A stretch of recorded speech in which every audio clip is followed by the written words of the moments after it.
So welcome back to my channel once again. ये है महाभारत वंशावली पार्ट 1 अब अपने अभी तक जाके नहीं देखा तो जाओ जाकर देखो, क्योंकि वहीं से आपको पता चलेगा कि यदुवंश और चंद्रवंश और कुरुवंश का वंशज स्टार्ट कहाँ से हुआ। कुरुवंश तो हमने एटलीस्ट टच कर लिया था। हम पार्ट 2 में जो है कुरुवंश का आगे वंशज देखेंगे और कुछ जानेंगे कि कैसे कैरेक्टर्स हमारे सामने आते हैं, इंट्रोड्यूस होते हैं। पता चलता है कि इसमें काफी सारे ऐसे कैरेक्टर के जो मेन कैरेक्टर जो पाए जाते हैं महाभारत में, वो पार्ट 2 में है। यहाँ पे आपको काफी चीजें क्लियर हो जाएंगी, कौन किसके पुत्र थे, बेटे थे, पति थे, सब कुछ। और एक चीज और, मोस्टली लोग देख लिए होंगे BRS चोपड़ा का महाभारत, नहीं देखे तो फिर एक और महाभारत बीच में आया था स्टार गोल्ड पे, जो कि वो भी काफी फेमस हुआ था। उसने काफी चीजें जो है अच्छे तरीके से बता दिया था। कुछ लोगों को अभी भी नहीं समझ में आया, तो ये वंशावली उसको प्रॉपर तरीके से समझ में आ जाएगा। ये चीज जो है आपको पता होनी चाहिए, क्योंकि ये सनातन का एक वंशावली है। क्योंकि इस चीज को एटलीस्ट आपको पता होना चाहिए। जैसे आपको नॉर्मल मैथ्स पता होते हैं, वैसे ही आपको वंशावली थोड़ी बहुत, मैं एग्जैक्टली फिंगर टिप्स पे नहीं कह रहा, बट एटलीस्ट थोड़ी जनरेशन आपको पता होनी चाहिए कि मतलब कि कहाँ से क्या वंशज स्टार्ट हो जाता है। तो चलो स्क्रीन पे चलते हैं और पार्ट 2 देखते हैं। Let's go.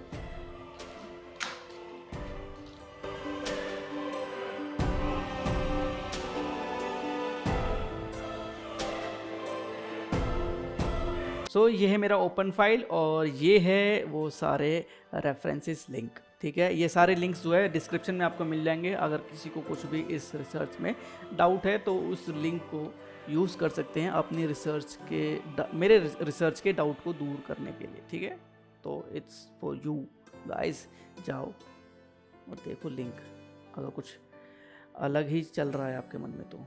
ठीक है, ओके। राजा संवरण, हमने पार्ट 1 में देखा कि राजा संवरण हमने इंट्रोड्यूस कर दिया था। तो राजा संवरण ने एक पुत्र दिया, पुत्र का जन्म हुआ और वो पुत्र जो होते हैं कुरु। यहाँ से जो है कुरु का वंश स्टार्ट होता है। ठीक है, तो कुछ पीढ़ियों के बाद जो है यहाँ पे दिलीप, राजा दिलीप का जो है इंट्रोड्यूस होता है। और राजा दिलीप जो होते हैं उनके एक पुत्र होते हैं प्रतीप। तो प्रतीप के जो होते हैं, राजा प्रतीप के 3 पुत्र होते हैं। ठीक है, 3 पुत्र होते हैं, एक देवापी, शांतनु और बृहली। बृहली एक संस्कृत वर्ड है और वहली एक हिंदी वर्ड है। ठीक है, तो नाम एक ही है। तो ये सारे असेंडिंग ऑर्डर में हैं, देवापी, उनके बाद शांतनु, उनके बाद बृहली। तो देवापी जो है उनको राजपाट गद्दी से कुछ ज़्यादा लोभ होता नहीं है और नहीं उनको मतलब इनसे इन चीज़ में ज़्यादा इंटरेस्ट होता है। तो वो जो है वैराग्य होते हैं, वो ये सब छोड़ छाड़ के चले जाते हैं। तो इनके बाद जो है शांतनु को आता है कि शांतनु को थमाया जाता है इंद्रप्रस्थ, शांतनु को थमाया जाता है हस्तिनापुर। और उसके बाद जो है बृहली को एक उस टाइम पे एक बृहली एक जगह था जो कि आज की डेट में कश्मीर में है। और वो वहाँ के राजा तो वहाँ के वो राजा, उनको राजपाट सौंप दिया जाता है और वो वहाँ के राजा बन जाते हैं। तो बृहली के बाद जो उनका आगे वंशज बढ़ता है वो है सोमदत्त। इसके आगे और भी है, अगर आपको जानना है तो लिंक जो है डिस्क्रिप्शन में है, जाओ जाके देख लो।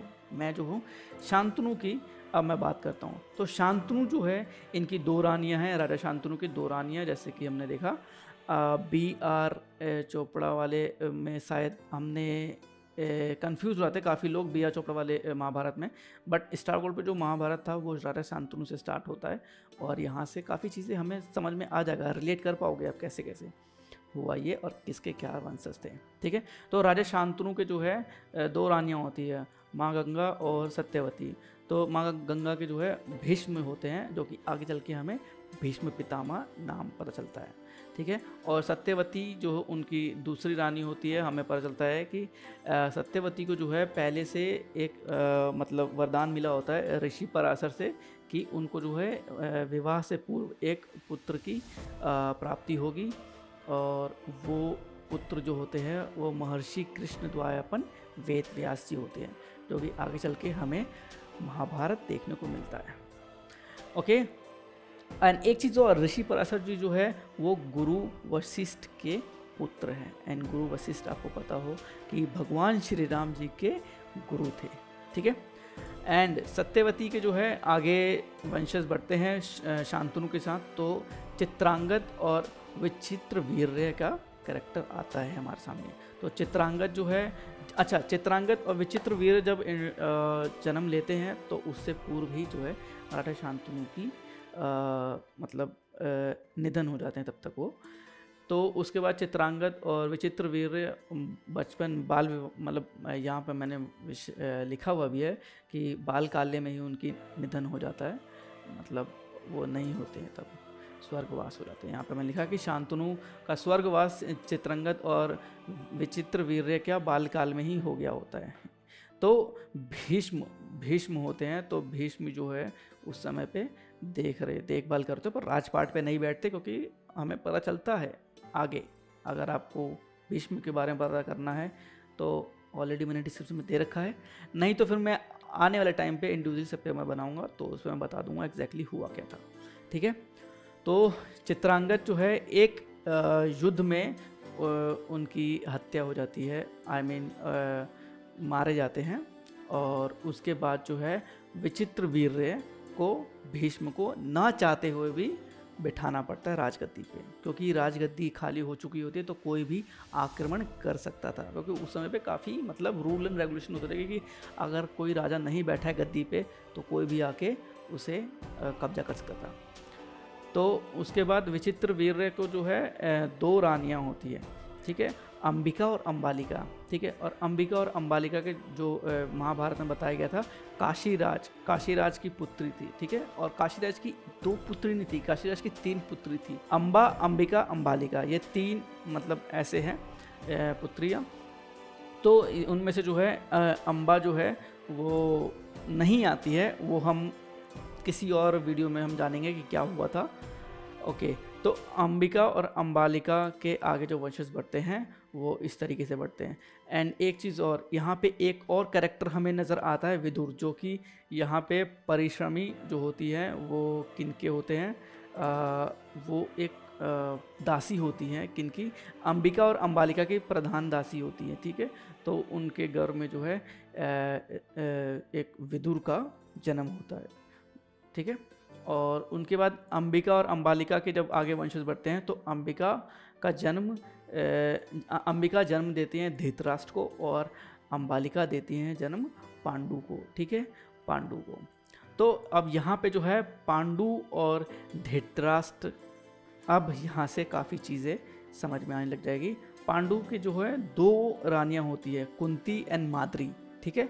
और धृतराष्ट्र के जो है 2 रानियाँ, मतलब रानी एक होती है एंड एक उनकी प्रमुख दासी होती है, ठीक है, किसकी, गांधारी की। तो यहाँ पे गांधारी का नाम आता है और गांधारी से हमें कितने 100 पुत्र दिखते हैं। और सुगदा जो कि उनकी गांधारी की प्रमुख दासी होती है, उनसे 2 पुत्र दिखते हैं, ठीक है। तो धृतराष्ट्र के जो है पूरे 102 मतलब पुत्र और पुत्री दिखती है, मतलब कि जिसमें से 101 पुत्र होते हैं और 1 पुत्री होती है। तो वो पुत्र और पुत्री है कौन, गांधारी के जो है दुर्योधन, दुशासन और विकर्ण, और बाकी 97 जो है मैंने डिस्क्रिप्शन में दे रखा है, आप जाके देख लो, ठीक है। एंड सुगदा की जो है, जो कि गांधारी की प्रमुख दासी होती है, उनकी जो है युत्सु, ठीक है, और दुशला, ठीक है, दुशला और दुहासला, ठीक है। ये एक संस्कृत और हिंदी वर्ड है, तो मैंने दोनों ही मैंने मेंशन किए हुए हैं, ठीक है। उसके बाद तो ये जो है दुशला जो होती है दुर्योधन की बहन होती है, ठीक है। और यहाँ पर अब हम आते हैं पांडु की तरफ, ठीक है। तो पांडु की 2 रानियाँ होती हैं, कुंती एंड माद्री। कुंती आपको अगर पता हो तो फिर मैंने पार्ट 1 में बता रखा है कि कुंती का जन्म कहाँ होता है, ठीक है, आई मीन जन्म कैसे होता है और वो किन की बेटी होती है। बाय द वे आपको अगर नहीं पता है तो जाओ पार्ट 1 देखो, क्योंकि आपको तभी समझ में आएगा कि कुंती किन की पुत्री थी, ठीक है, ओके। तो कुंती एंड माद्री, तो माद्री से जो है नकुल, सहदेव और शाश्वती मतलब कि हमने कहीं भी मतलब शायद देखा ना हो किसी भी मतलब बिया चोपड़ा में, या फिर इस नए वाले जो स्टार गोल्ड पे था महाभारत, इसमें भी वर्णन नहीं हुआ है, बट है उनकी एक पुत्री थी, ठीक है, पांडवों की एक पुत्री थी। तो ओके, तो कुंती के जो होते हैं 4 पुत्र होते हैं, ठीक है। वो कौन होते हैं? वी ऑल नो कि कर्ण, युधिष्ठिर, भीष्म, अर्जुन, ठीक है। 4, 2 ये, 2 5 और एक शाश्वती, 6। तो यहाँ पर जो है माद्री, कुंती को मिला के जो है हमें कितने करेक्टर दिए हैं? 4 3 7, 7 पुत्र, मतलब 7 पुत्र और एक, मतलब 6 पुत्र और एक पुत्री दिखती है। और यहाँ से हमें पता चलता है कि कैसे यहाँ पर हमें पार्ट 2 के सारे कैरेक्टर अब सामने नज़र आ गए हैं, ठीक है। अब आपको शायद कोई भी कन्फ्यूज़न नहीं हुआ होगा। कोई कन्फ्यूज़न अगर हुआ है तो इस वीडियो को दोबारा देखें, ठीक है। अगर फिर भी कन्फ्यूज़न है मेरे डेटा से रिलेटेड तो आपको डिस्क्रिप्शन में मैंने लिंक दे रखा है। एंड पार्ट 3 में जो है मैं थोड़ा सा और आगे मैं बढ़ाऊँगा, क्योंकि पार्ट 3 में इनके भी जो है आगे वंशज वो मैं आपको दिखाऊँगा। सो मिलते हैं किसी और एक वीडियो में। Till then, peace out.